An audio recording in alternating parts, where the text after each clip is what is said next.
Bwana Diamond Platnumz ameweza kupeleka zawadi kubwa kwa mtoto wake pamoja na mama mzazi wa mtoto, na tumeweza kuona namna ambavyo Diamond Platnumz alivyoweza kufunguka vingi, akisema kwamba kiukweli huyu mwanamke amekuwa mwanamke wa kipekee sana toka nilivyoingia kwenye mahusiano na wanawake tofauti tofauti, sijawahi kukutana na design ya mwanamke kama Bibi Zuchu. Kwa upande wangu nasema ya kwamba huyu ni zaidi ya mke, kwa sababu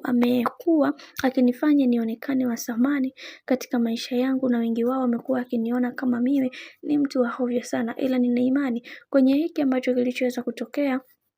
kila kitu kitakwenda kuwa sawa. Haijalishi watu wamekuwa wakinizungumzia vibaya kwa namna gani, ila binafsi ninaenjoy na kufurahi sana kwenye hiki ambacho kinachoendelea. Wengi wao walitamani sana kuweza kuhakikisha maisha yangu yanakuwa katika misingi na mikakati iliyo bora, ila tunaamini kwenye hiki ambacho kinachoendelea sasa, Mungu mwenyewe ndiye ambaye atakayeweza kusimama na kila mmoja kuweza kuhakikisha maisha yangu yanakuwa katika misingi na mikakati iliyo bora. Bwana, sasa tumeweza kuona Diamond Platnumz ameweza kutoa shukrani zake kwa Bibi Zuchu baada ya kuweza kumletea mtoto na kusema ya kwamba ama hakika wewe ndiyo mtu pekee ambaye uliyeteka nafsi yangu na uliyeteka moyo wangu kwa namna moja ama nyingine, hivyo nachukua nafasi hii ya kuweza kutoa shukrani zangu za dhati kwako, kwa kuwa wewe ni moja kati ya mtu ambaye una amani na una furaha sana, hata kama mimi nikiwa na kufanyia vitu ambavyo visivyostahili. Hivyo yote ninakushukuru kwa kila kitu, kwa kuwa wewe ndio kila kitu